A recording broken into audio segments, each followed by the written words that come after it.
Welcome to Passion Time. I'm Patricia Gras. I'm here with Dr. Mila McManus, and she is a board-certified family physician. She founded the Woodlands Wellness Institute for Health and Wellness Institute, and she has a particular passion because she's, just a regular conventional doctor, but she took another route. So tell me, how did you learn to live your passion? Well, it started with lifelong health issues from as far back as I can remember. So I thought, well, I'm going to go to medical school and I'm going to learn how to fix myself. Oh, good. And fix others while I'm at it. Why wouldn't Sure. I? And I just got sicker and sicker along the way, and something wasn't making sense to me, and I just thought something has to be wrong here. Right. Why I keep adding more prescription drugs, feeling worse and worse. Mm-hmm. I went to school to heal my problems and not get them worse.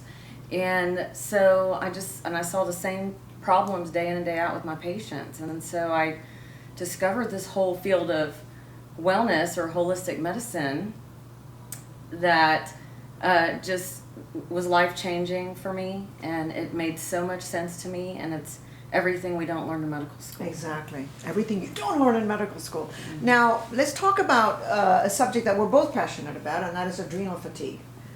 Because it's so common, mm-hmm. and it's affecting so many people, particularly women. So I want you to share a good definition of what adrenal fatigue is, because a lot of people don't know what that is. Yeah, some call it adrenal burnout. Mm-hmm. You've got two adrenal glands. They produce a lot of hormones in the body.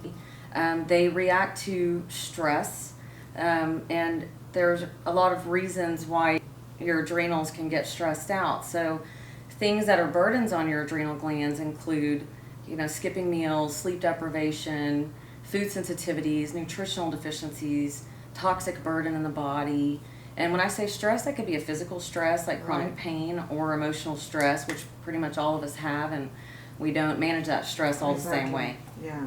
And why is it, and we mentioned that you're a regular conventional doctor, why is it not recognized so much by conventional medicine? Well, unfortunately, it's ingrained in us in training that if we don't learn it in medical school, it either isn't valid or doesn't exist. Mm-hmm. And I'm here to say it's just not all in the books. And, there's no medical school textbook chapter called adrenal fatigue. Exactly. There Right. are the extremes of adrenal function that all doctors know and can tell you, which are Addison's disease and Cushing's disease, Right. which are extremes. Which are extremes, right, Mm-hmm. right. And this is sort of a condition that has a lot of symptoms. We talked about how it's a clinical diagnosis, Mm-hmm. correct? Yes. So we say that as a symptom-based diagnosis, we're relying on symptoms and your history that really tell us the story, because we can't rely on blood tests to give us the answers that we need. So when I find that somebody had a long ailment, or on a lot of antibiotics, or had mono, or the flu, that's a common culprit, or stressors, death in the family, or going through divorce, just going through school, going through child labor, all of those are big stressors on the body. Right. And how do you test it? Well, I look at the clinical picture, Right, so right. really symptoms, and I test for cortisol, Okay. which is the main hormone that's affected when people have adrenal burnout. And I test it, but I already know 99% of the time that it's going to be in normal range. So that's, again, why we can't rely. There are saliva testing that we can do where we can look at what's called the cortisol curve. So, normal adrenal function would show you that your cortisol levels are highest in the morning at 8 a.m., Mm-hmm. and then they slowly fall throughout the day as your body's using it up. And then that drop in cortisol tells your body it's time to go to sleep, and then it's while you're sleeping that you're replenishing your cortisol for the next day. And so we can do saliva testing where it checks your saliva throughout the day, and you can see what your curve looks like. And, if people have adrenal problems, their curves don't look smooth. They look either, they're flatliners, we call them, where they're just low all day, or their curves go up and down, or they're completely backwards. They're lethargic in the morning and they're hyped up at night. Wow. So do people with adrenal fatigue have problems sleeping? Oh, yes.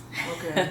A lot of the time, but there's always variables. So if somebody says, oh my gosh, all I do is sleep, well, that's also Part a of it. sign of adrenal problems. And you know, your body can learn to compensate in certain ways, or certain symptoms are canceled out by other variables like medications that somebody might be taking.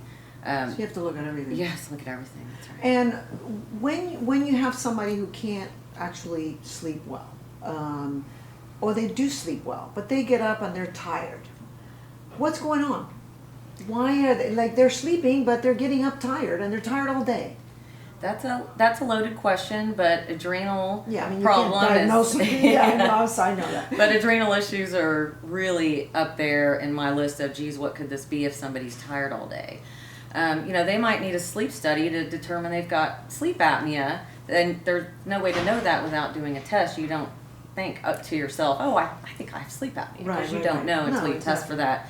And if you're subconsciously waking up 100 times a night because you have sleep apnea and don't know it, you're having very interrupted sleep, and you're going to be tired all day from that. I've been there and I've lived it, so I understand it very well. So you kind of know just because your own experience, because you had it. Yeah, and you had. So I look at other symptoms, because fatigue by itself has many causes. But when somebody says, "Well, I'm tired but I can't sleep," or "I'm tired and I'm depressed and I have PMS and I have aches and pains and I have allergies and I'm constipated and I'm losing hair," well, that starts to create a nice picture for me. So what's the first thing you do? I mean, obviously you're talking about different symptoms. There's a lot of symptoms that can point to adrenal fatigue. What's the first thing you do as a doctor? And obviously, I know that every case is different, obviously. Yes.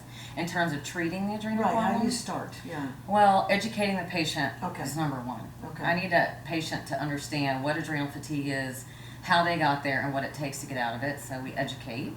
And then we need to reduce or remove the burden as much as we can. So if somebody's not sleeping, we need to break that vicious cycle. Because if they're not sleeping, they're not You can't replenishing heal. their cortisol, and you can't heal. So we have to address sleep one way or another.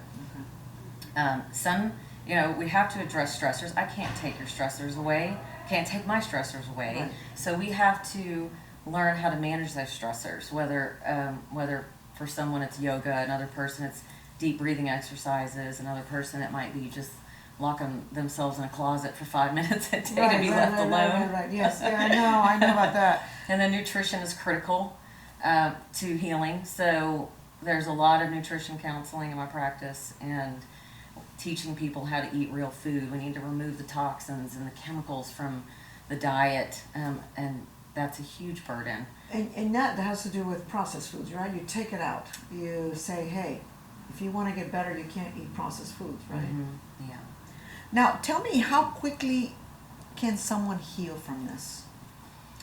That is a loaded question. They're all loaded questions. Now, right? But I mean, is there hope? I guess that's a better question. Oh, absolutely. So everybody responds differently, and I don't have the crystal ball to look forward, but I can look back on, reflect on the thousands of patients I've treated over the years, self included, and say, the vast majority of my patients are feeling a whole lot better by the time they come back in 6 weeks after their first appointment. That's a great thing to hear. Yes. All right. Well, Dr. Mila McManus, thank you so much for joining us, and thank you for changing your path so you can help a lot more people with wellness.